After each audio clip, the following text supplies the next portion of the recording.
अस्सलाम वालेकुम फ्रेंड्स, आज मैं आपके लिए लेकर आई हूँ बहुत ही मज़ेदार सी चने की दाल की बर्फ़ी की रेसिपी। और ये हमारे यहाँ फेस्टिवल में बनाई जाती है। शब बारात के मौके पर हमारे यहाँ चने की दाल का हलवा बहुत ज़्यादा बनाया जाता है। तो मैंने इसीलिए आज ये तैयार किया है और मैं आपको अपनी अम्मी के स्टाइल से बताऊंगी। हमारी अम्मी इस तरीके से बनाती हैं और सबको बेहद बहुत ही मज़े का ये लगता है चने की दाल का हलवा। आप इसको चने की दाल का हलवा भी कह सकते हैं या आप इसको चने की दाल की बर्फ़ी भी कह सकते हैं। बहुत ही टेस्टी ये बनती है। इसको बनाने के लिए यहाँ पर 3 पाव चने की दाल ली है, यानी कि 750 ग्राम चने की दाल हमने ली। इसको 3 से 4 घंटे के लिए भिगो दिया था और इसका पानी हमने फेंक दिया है। 2 से 3 बार इसको धो लिया है। और दूध है हमारे पास यहाँ पर 1 लीटर हमने दूध लिया है। तो हम इसको दूध के साथ बॉयल करेंगे। तो अब मैं इसमें दूध डाल देती हूँ। फुल फैट मिल्क हमने लिया है 1 लीटर, तो ये मैं इसमें डाल दे रही हूँ। और अब हम इसको गैस पर चढ़ा देते हैं। एक बॉयल आने का इंतज़ार करेंगे। और ये देखिए इसमें एक बॉयल आ गया है। अब मैं इसको हल्की आंच कर दूंगी और स्लो आंच पर इसको दाल गलने तक पकाऊंगी। और जब तक इसका पानी दूध खुश्क नहीं हो जाता है, जब तक हम इसको पकाएंगे।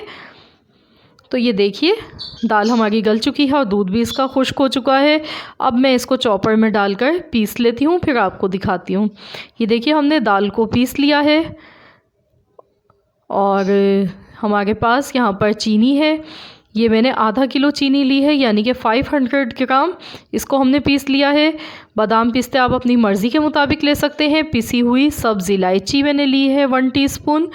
और हमने ये एक डिश ली है, इसको हमने ऑयल लगाकर ग्रीस कर दिया है, क्योंकि हलवा बनाने के बाद हमें फ़ौरन इसको ट्रांसफ़र करना होता है। तो इसीलिए आप जब भी बनाएं पहले से ही आप किसी भी बर्तन या थाल में ऑयल लगा कर रख दें। और घी मैं यहाँ पर ले गई हूँ। घी हमारे पास है 200 ग्राम।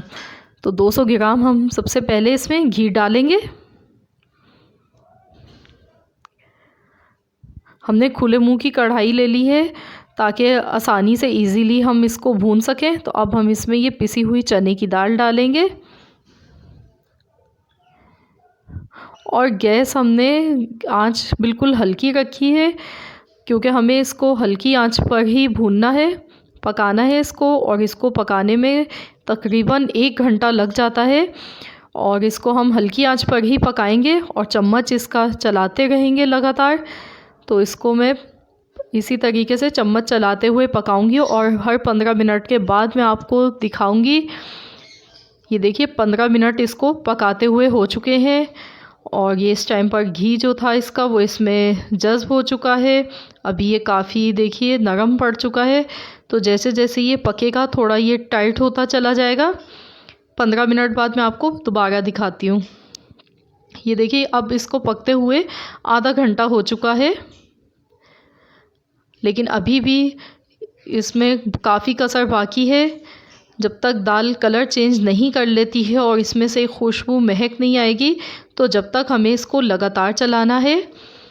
इस हलवे को बनाने में सबसे ज़्यादा मेहनत का काम इसकी भुनाई है।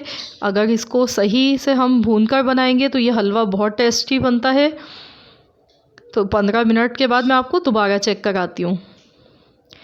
ये देखिए 15 मिनट मज़ीद और हो गए हैं, यानी कि 45 मिनट्स हो गए हैं इसको भूनते हुए हमें। और अब ये देखिए काफ़ी टाइट होना शुरू हो चुका है और नीचे ये लग भी रहा है ऐसे। तो जो नीचे ऐसे जमेगी इसकी पपड़ी, इसको हम चम्मच से मिक्स करते रहेंगे। और इसी तरीके से हमारा जो हलवा है इसका कलर बहुत प्यारा सा आएगा। तो ये नीचे से अच्छी तरह से चम्मच चला के हम उतार लेंगे जो जो इसमें नीचे लगेगा। तो चलिए 15 मिनट के लिए मैं इसको और भून लेती हूँ, फिर मैं आपको दिखाती हूँ। तो यहाँ पर देखिए इसको पकते हुए 1 घंटा हो चुका है और बहुत ही ज़बरदस्त खुशबू आना शुरू हो चुकी है और कलर भी इसका काफ़ी चेंज हो चुका है।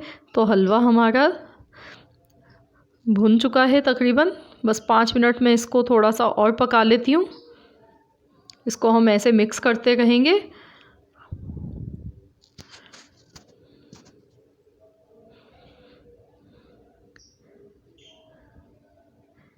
तो इसको मज़ीद 5 मिनट और पका लेती हूँ, फिर मैं आपको दिखाती हूँ।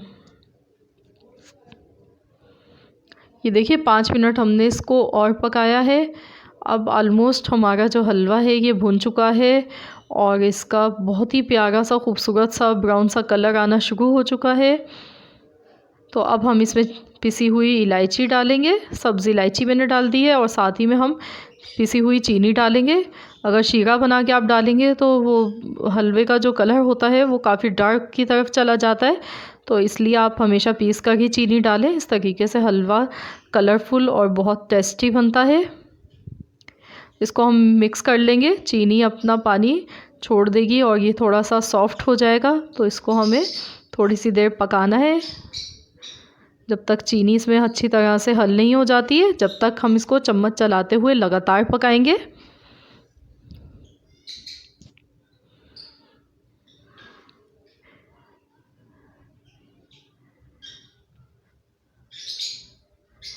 तो ये देखिए चीनी इसमें काफ़ी हद तक मेल्ट हो चुकी है।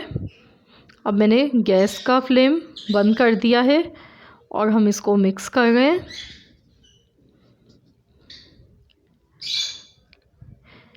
ये देखिए काफ़ी ढीला होना शुरू हो गया है क्योंकि चीनी पानी छोड़ती है। अब मैं इसको डिश आउट कर लेती हूँ।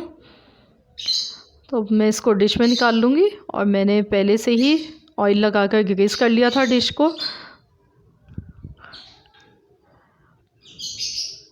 एक मर्तबा आप ज़रूर इस रेसिपी से बनाइएगा, ये हलवा आपको बहुत ज़्यादा ही पसंद आएगा।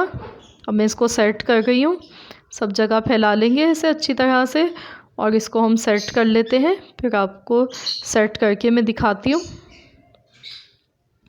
ये देखिए मैंने सेट कर लिया इसको अच्छी तरह से और अब हम इस पर बादाम पिस्ते ऊपर से गार्निश कर देंगे।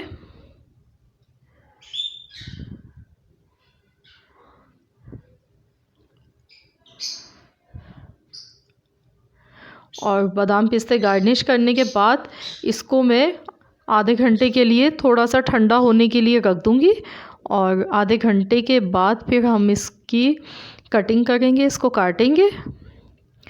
तो चलिए आधे घंटे के लिए हम इसको रख देते हैं।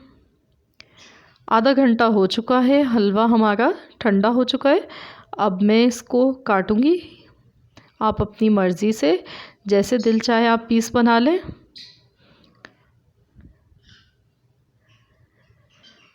बहुत ही लाजवाब और बहुत मज़ेदार हलवा ये बनता है।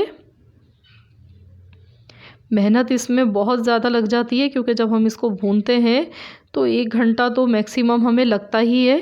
तो मेहनत के बाद जब आप ये हलवा बनाते हैं तो उसके बाद इसके रिज़ल्ट भी बहुत ही शानदार मिलते हैं, बहुत मज़ेदार ये बनता है। तो अगर आपको मेरी ये रेसिपी अच्छी लगे वीडियो को लाइक कर दें, अगर चैनल पर नए हैं तो चैनल को सब्सक्राइब कर लें। मिलते हैं इंशाअल्लाह ताला बहुत जल्द एक और नई रेसिपी के साथ। जब तक के लिए अल्लाह हाफ़िज़।